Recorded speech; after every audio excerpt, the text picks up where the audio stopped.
I'd put my ship on automatic, bearing for Hades 3, and then climbed down to the middeck. As I stepped towards the hold, I caught sight of something in the darkness.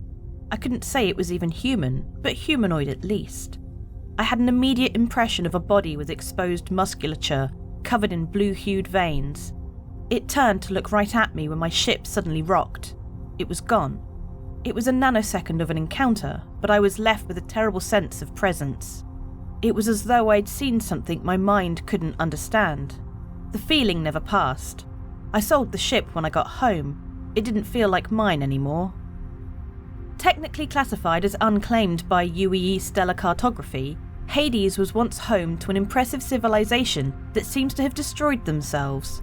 With an F-type main sequence star at its centre and several surviving planets in orbit, the system lacks the conditions necessary to support human life. Hades was first identified in 2515 by the Merry Crow, a tramp freighter. The discovery was not formally catalogued because the ship was carrying several hundred freight units of stolen fusion drives. 16 years later, Jake Taps, the Crow's navigator and sole surviving crew member, found himself penniless and planet-bound. He sold the ship's extensive logbooks to finance a long-time slam habit, and the Hades system was officially registered by the Dynamo Corporation.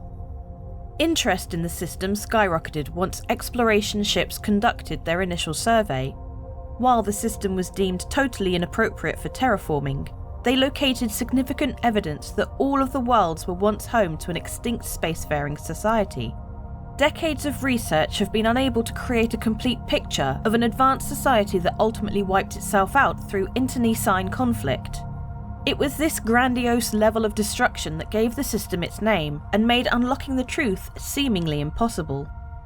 While there are no facilities for refueling or ship maintenance in the Hades system, it is still part of an active space lane.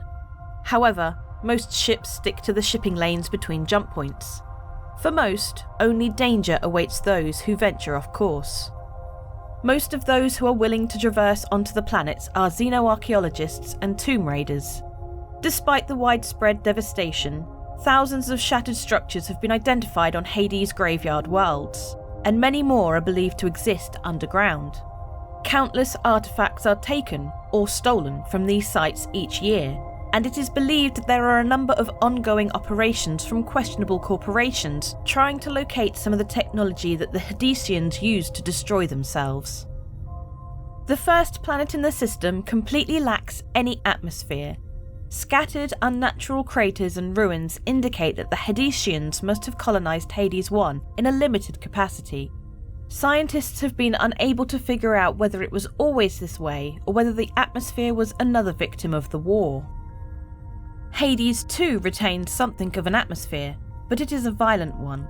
Environmental suits must be worn, and due to the amount of volcanic ash in what remains of the atmosphere, no one should ever be away from a breather.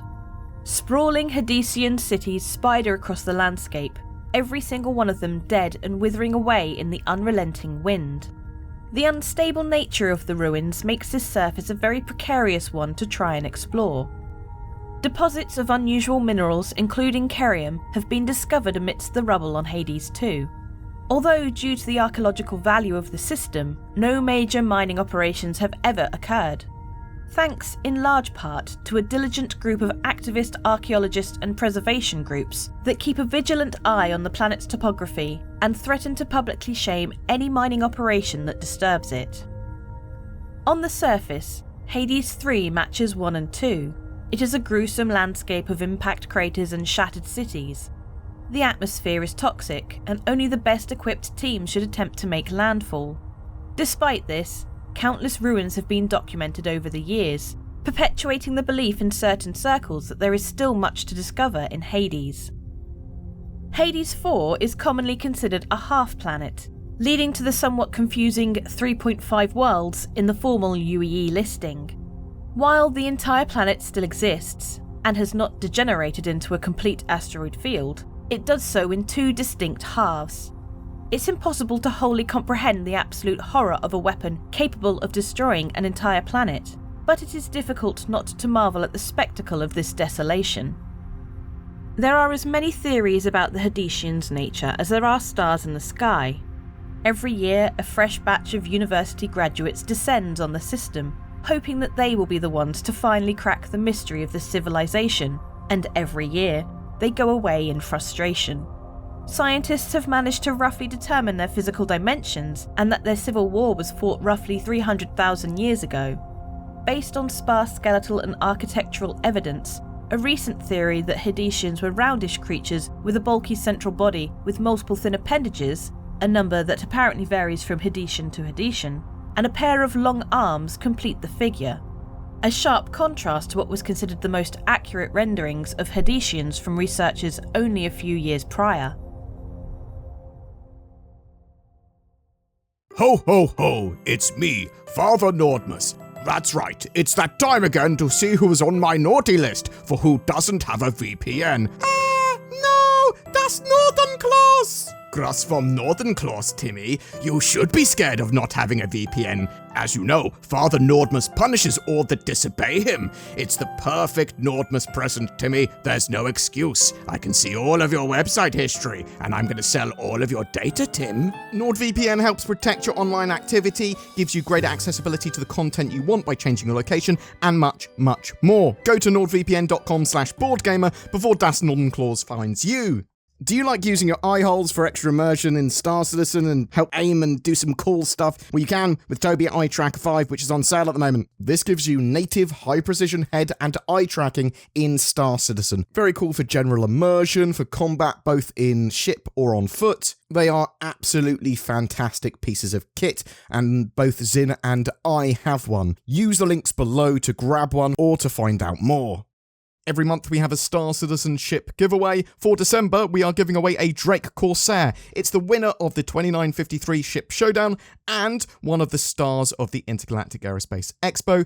This fantastic multi-role, multi-crew, long-range mission runner can do a bit of everything in-game, and it has a penchant for exploration. Just comment on any of my videos during December to be in for a chance of winning that. There are further details in the description below. A big thank you to everyone that goes the extra mile in supporting the channel via Patreon or the join button under my videos and becoming a channel member. It will net you some exclusive content from Zin and I, but also it really does help us to be able to create daily Star Citizen content, as does sharing these videos and commenting. Thank you so much for watching, and I hope to see you in the verse.